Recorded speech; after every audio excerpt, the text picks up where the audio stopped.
Hello friend, how are you? I hope you are very well. प्रिय मित्रों, मैं उम्मीद करता हूँ कि आप बहुत अच्छे होते हैं। मित्रों, मैं एक बहुत अच्छी कहानी सुनाना चाहता हूँ और ये कहानी आपको निश्चित ही पसंद आएगी, मुझे पक्का उम्मीद है। और ये कहानी हमारे भारतीय दर्शन को, भारतीय सनातन संस्कृति की जो है महत्ता बताती है। आप हमारे हाथ में देख रहे होंगे, ये हमारे नटवर गोपाल जी है। हम इनको प्यार से नटवर गोपाल कहते हैं क्योंकि हमारे सर्वस्व यही है, क्योंकि ये हमारी रक्षा करते हैं। और पिछले 15-16 साल से 24 घंटे हमारे नटवर गोपाल जी हमारे साथ रहते हैं। तो हम आपको इस नटवर गोपाल की विशेषता बताने के लिए एक पौराणिक कहानी सुनाने जा रहे हैं। मैं समझता हूँ कि यदि आप भारतीय सनातन संस्कृति से परिचय हैं तो भारतीय सनातन संस्कृति के दो पुरोधाओं का नाम आपने जरूर सुना होगा। नंबर 1 ब्रह्मर्षि विश्वामित्र और दूसरा महर्षि वशिष्ठ। ब्रह्मर्षि विश्वामित्र जो है, ब्रह्मर्षि विश्वामित्र बनने से पहले वे राजा कौशिक थे, उनका नाम था राजा कौशिक। और महर्षि वशिष्ठ तो भगवान राम के भी गुरु रहे हैं, मतलब रघु जो है अयोध्या के जो है कुल गुरु रहे हैं। रघु के समय भी राम जो है महर्षि वशिष्ठ थे, और दशरथ के समय भी वशिष्ठ महर्षि वशिष्ठ थे, और राम के समय भी जो है वशिष्ठ थे। रघुकुल रीत सदा चलाए। तो ये जो राम का वंशज है ये पूरा बहुत पीछे से चला रहा, पूरी मेरी मुझे जानकारी है, पर मैं संक्षिप्त में आपको बता रहा कि रघु के समय भी महर्षि वशिष्ठ थे, दशरथ के समय भी महर्षि वशिष्ठ थे, और राम के गुरु जो है महर्षि वशिष्ठ थे ही। तो एक बार की बात है कि राजा कौशिक जो है जंगल में शिकार करने गए, क्योंकि उसमें प्राचीन काल के भारत में जो है, जिसको हम वैदिक काल भारत बोलते हैं, वैदिक काल भारत में जो है राजाओं का शिकार करना जो है अच्छा माना जाता था। और शिकार क्यों इसलिए करने जाते थे? ताकि वे अपना निशाना, अपनी स्फूर्ति, अपना अभ्यास बनाए रखें। तो उस समय चूंकि जंगल पूरे भारत की आबादी कम थी, जंगल बहुत था।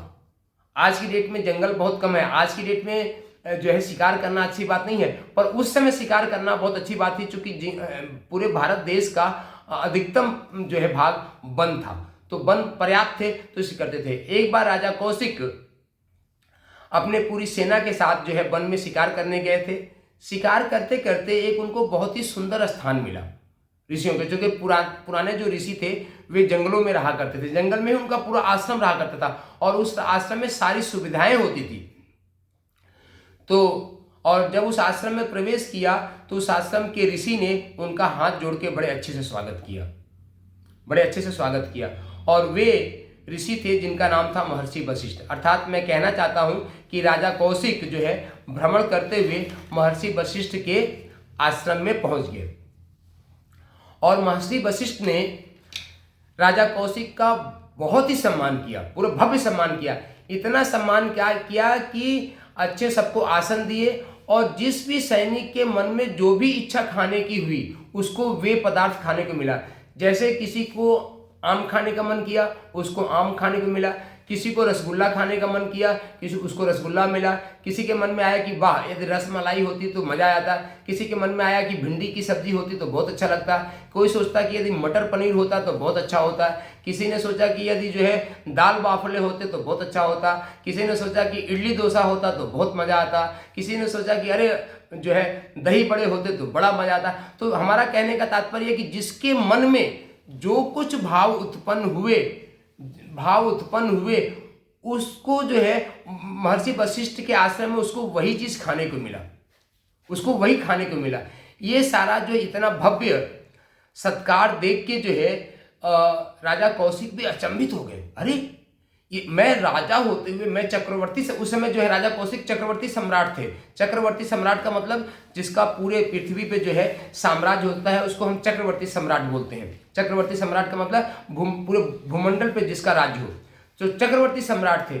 उनको आश्चर्य हुआ कि मैं चक्रवर्ती सम्राट राजा कौशिक भी जो है अपने अतिथियों का इतना भव्य स्वागत नहीं कर पाता हूं, और यह महर्षि जो है जंगल में रहने वाला व्यक्ति इतना भव्य स्वागत कैसे कर दिया। उनके मन में जो है उत्सुकता जगी। तो उन्होंने जो है प्रश्न किया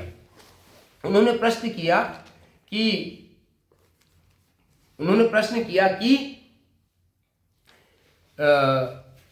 महर्षि आप हमें एक मेरी उत्सुकता को शांत करेंगे क्या? कि उन्होंने ये कहा कि आपने किस प्रकार से हमारे सभी सैनिकों को और हमको जो है इतना भव्य स्वागत किया, क्या कारण है।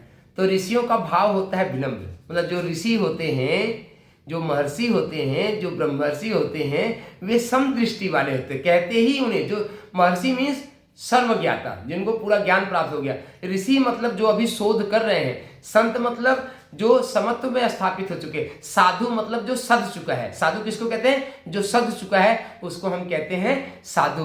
तो महर्षि वशिष्ठ थे, भगवान राम के गुरु थे। आप समझिए कि कितना महान होंगे। तो उन्होंने विनम्रता पूर्वक हाथ जोड़ के प्रार्थना की कि राजन, इसमें मेरा कोई प्रताप नहीं है, मैं तो अकिंचन साधु हूँ, अकिंचन संत हूँ, जंगल में रहता है। यह सारी कृपा हमारी कामधेनु गौ माता की है।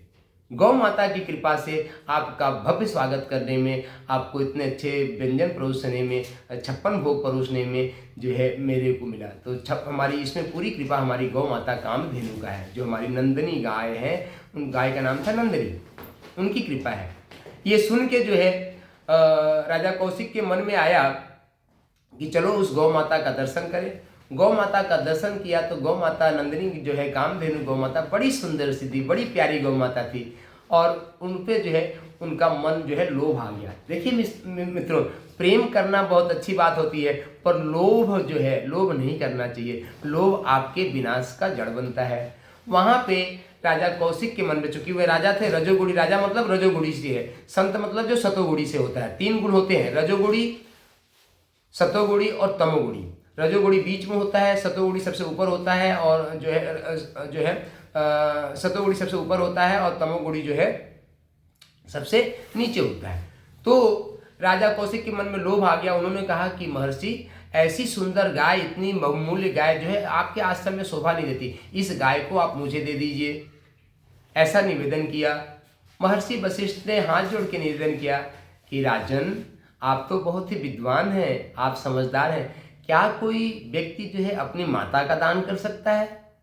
ये तो असंभव है मित्र, कोई व्यक्ति अपनी माता का दान नहीं कर सकता। हमारे लिए तो संभव नहीं है। आप ही माता से निवेदन करें, यदि आपके साथ जाना चाहती हैं तो ले जाइए, हम आपको मना भी नहीं करेंगे। आप माता से निवेदन कीजिए कि आपके साथ चली जाएं, तो हम मना भी नहीं करेंगे, पर हम आपको दे नहीं सकते हैं। तो राजा कौशिक ने बलात् मतलब जिसको जबरदस्ती कहते हैं, बलात् जो है उस गाय को ले जाना चाहे, और उसने इतना मतलब कि कर दिया कि जो है राजा कौशिक को पीछे हटना पड़ गया। वे माता ने अपने पूरी पुरुषार्थ का, चूंकि माता शक्ति दुर्गा जो है, जब तक वह कोमल है तब तक तो कोमल है, और ये दुर्गा का रूप धारण करती तो उनके आगे फिर किसी की शक्ति चलती नहीं है। तो माँ नंदिनी ने अपने दुर्गा का रूप धारण कर लिया और राजा कौशिक जो है पीछे हट गए। उसके बाद उन्होंने कहा कि जो है महर्षि, आप इसको, इस गाय को देना पड़ेगा, नहीं तो आपको मेरे साथ युद्ध करना पड़ेगा। अब ऋषि संत लोग तो युद्ध करना जानते नहीं हैं। उन्होंने कहा राजन की जैसी आपकी इच्छा है, आप युद्ध करना चाहते हैं तो आप युद्ध कर लीजिए। तो जैसे आज हमारे हाथ में नटवर गोपाल जी है, वैसे ही उस समय महर्षि वशिष्ठ के हाथ में एक जो है, जिसको कि हम ब्रह्मदंड बोलते हैं अपने साधुओं की भाषा में, ब्रह्मदंड था।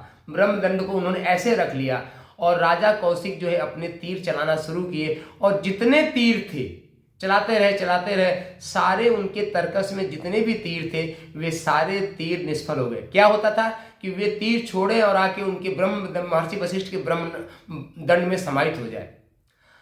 अंत में जो है महर्षि वशिष्ठ जो है राजा कौशिक पूरी तरीके से थक गए, और थक गए तो उनके मुख से एक आवाज निकली, क्षत्रिय बलम धिक बलम ब्रह्म बलम तेजो बलम। क्षत्रिय बलम धिक बलम मतलब क्षत्रिय बल को धिक्कार है, जो ब्रह्म बल है वही तेज है, वही तेजो बल है। तो ये मैं अपने नटवर गोपाल के संदर्भ में मैंने आपको यह कहानी सुनाई। मुझे उम्मीद करता हूँ कि यह कहानी आपको बहुत अच्छी लगी होगी, और वही राजा कौशिक वहाँ से अपने राज को भी नहीं गए। आप देखिए कितने आश्चर्य की बात है, उनके मन में इतना बड़ा पश्चाताप हुआ, इतना बड़ा धक्का लगा कि वहाँ से वह गए भी नहीं, वहां से वे तपस्या करने निकल पड़े। 10,000 साल तक उन्होंने तपस्या किया। तो उनके जो है जीवन में मेनका का प्रादुर्भाव हुआ। मेनका के साथ उन्होंने रमण किया, जिससे कि शकुंतला पैदा हुई। तो वहां पे उनकी 10,000 की तपस्या क्या हो गई, नष्ट हो गई। तो तपस्या के लिए तपस्या के लिए जो ब्रह्मचर्य का पालन बहुत करना चाहिए। उसके बाद जो है राजा कौशिक फिर 10 साल तक तपस्या किए, 10,000 वर्ष तक तपस्या किए। उसके बाद त्रिशंकु का प्रकरण आया, उन्होंने इंद्र से बैर कर लिया, तो 10,000 वर्ष की तपस्या जो है पुनः उनकी नष्ट हो गई। उसके बाद उनको जो है गायत्री मंत्र मिला। गायत्री मंत्र के मंत्र दृष्टा जो है ब्रह्मर्षि विश्वामित्र कहे जाते हैं। ओम भूर्भुवः स्वः तत्सवितुर्वरेण्यं भर्गो देवस्य धीमहि धियो यो नः प्रचोदयात्। ओम भूर्भुवः स्वः तत्सवितुर्वरेण्यं भर्गो देवस्य धीमहि धियो यो नः प्रचोदयात्। ओम भूर्भुवः स्वः तत्सवितुर्वरेण्यं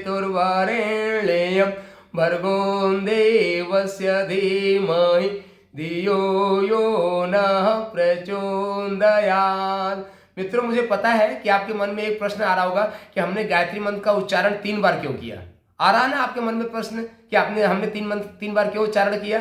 तो मित्रों, हमने 3 बार इसलिए उच्चारण किया कि गायत्री मंत्र में 3 पाद होता है। पहला पाद है तत्सवितुर्वरेण्यम, दूसरा पाद है भर्गो देवस्य धीमहि, और है देवस्य धीमहि धियो यो नः प्रचोदयात्। ये 3 पाद गायत्री मंत्र में माने, तो इसलिए हमने 3 बार। इसमें 9 शब्द हैं और 24 अक्षर है।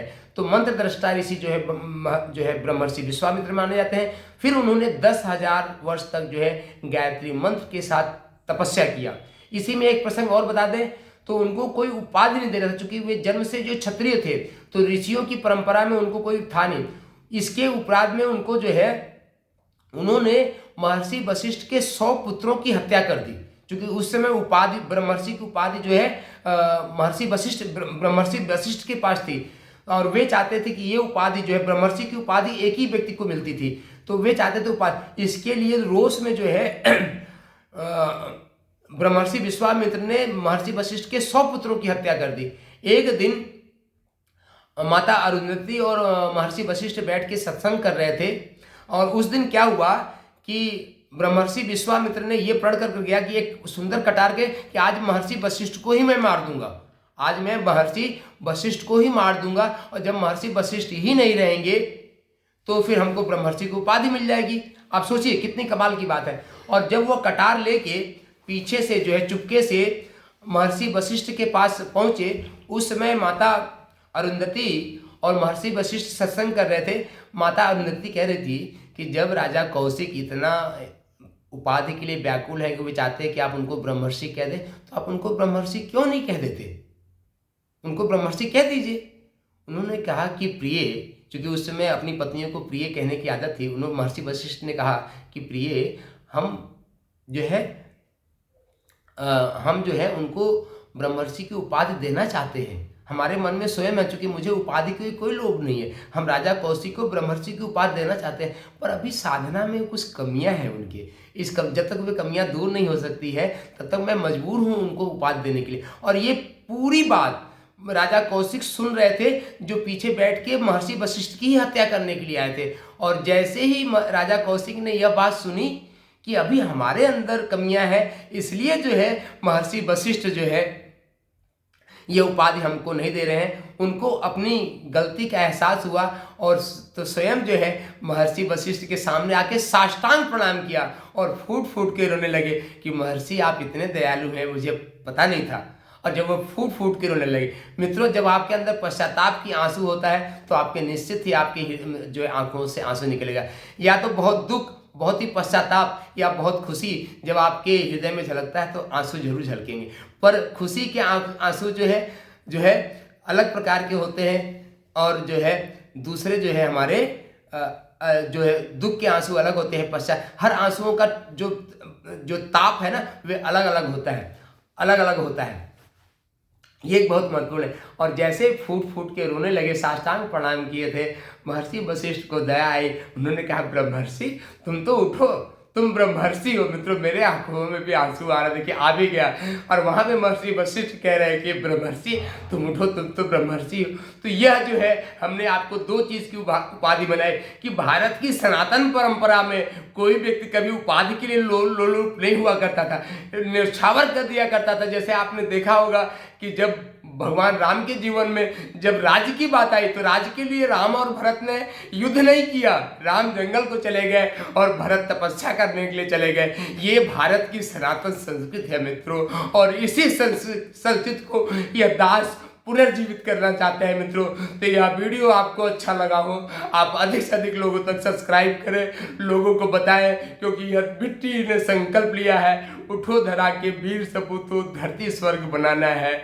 उठो धरा के वीर सपूतों धरती स्वर्ग बनाना है। धरती स्वर्ग बनाने का मतलब मेरा मित्र ये है कि आपका ये शरीर रूपी धरती ही स्वर्ग बने। स्वर्ग का मतलब जो इच्छा करिहो मन माही, प्रभु प्रताप कछ दर लब नाही। अर्थात जो भी कुछ इच्छा करोगे वे कभी अधूरी नहीं रहेगी। एक बार परमात्मा पे विश्वास तो करके देखो मित्रों। आपका आह्वान करता हूँ मित्रों, आओ आप अद्भुत अक्रिया को, ओमगवा योगा को सीखो। ढेर सारे वीडियो हमने अपलोड किया है, आप हमारे चैनल पे जाओ, इसको लाइक करो, सब्सक्राइब करो, शेयर करो। यदि आप मुझसे संपर्क करना चाहते हैं तो मेरा नंबर है 8171554740। मेरा दूसरा नंबर है 9568443005। हम चाहते हैं कि आप इस नंबर पे अपनी पूरी बात लिखें। आप यहाँ पे इस YouTube पे भी जो भी कमेंट्स है, यदि इस मेरी कहानी बताने में कोई गलती हो गई है, कहीं क्षमा हो तो आप मुझे क्षमा करना, आप मुझे सुझाव दें। अगली बार जब मैं वीडियो बनाऊंगा तो मैं उसमें अवश्य सुधार करूंगा। तो उठो धरा के वीर सपूतों धरती स्वर्ग बनाना है। उठो धरा के वीर सपूतों धरती स्वर्ग। शक्ति शंभु जय सिया राम, शक्ति शंभु जय सिया राम, शक्ति शंभु।